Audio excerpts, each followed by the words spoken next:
This is the most demonic creature from a level of hell I can't even conceive.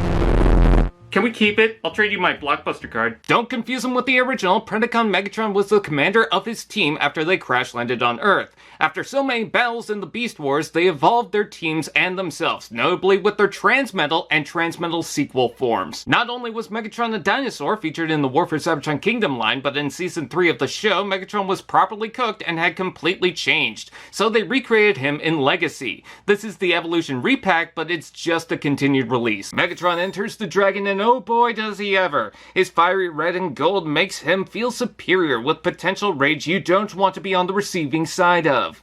There's gaps here and there with an exposed hand, but it all seems to blend enough. I appreciate the chest piece that covers most of the body with gold spikes and faded paint down the middle, not to mention the small core in transparent plastic. Check out the long extended neck with multiple joints to swerve around, and an incredible head sculpt. The teeth, the horns, the shape, the weird spiked nostrils, and with an opening jaw you can insert the giant flame Cheeto. The tail has a sweet claw, which has a few ball joints in itself. The wings can flap with a moving claw, and all the wings swing open when you move the top blade. Not sure how I feel about the dark fade if they're only going to do it to one blade, but this is incredibly wide. Speaking of, wow, this guy is huge, bigger than Kingdom. The legs are powerful with sharp nails and a third joint added from the robot form. By the way, despite the wheel details, there's no weird dragon car float mode. Then there's the arms. I didn't expect much, but there's a proper shoulder, rotation, elbow, and even a wrist rotation and sway.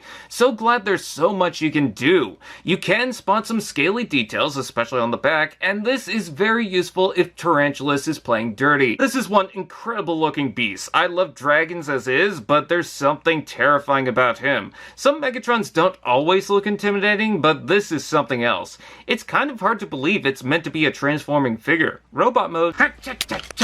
You know, I never really favored this robot form. It looks like a Dragon Ball villain wearing a muscle suit with his face exposed, especially since the only metallic colors throughout are just accents of gold.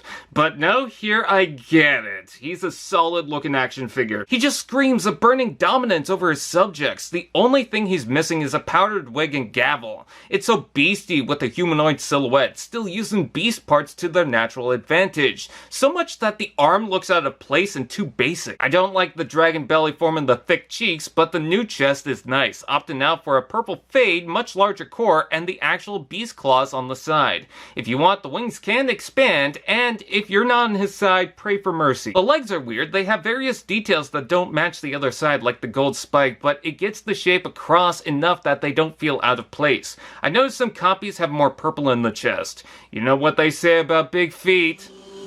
And that's the long neck. The ponytail is just a necessary fashion accessory that still moves. The helmet itself is nice, encasing the face with a light pipe bulb on top and helmet screen.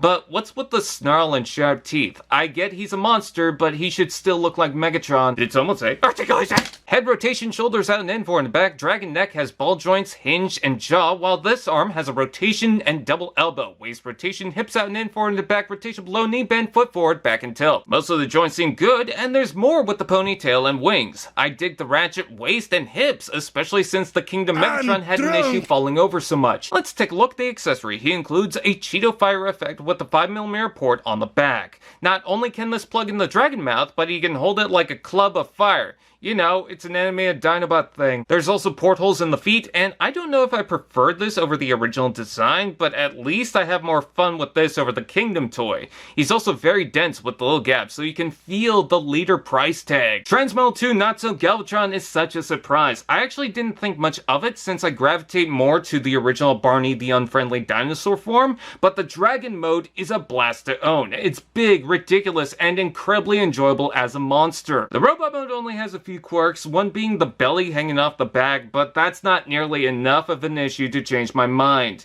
This is a beast even in this form, and I think people will be pleasantly surprised by this figure. I'd make a joke about his teeth, but why would I antagonize him? AllSpark TV. Now that's just prime.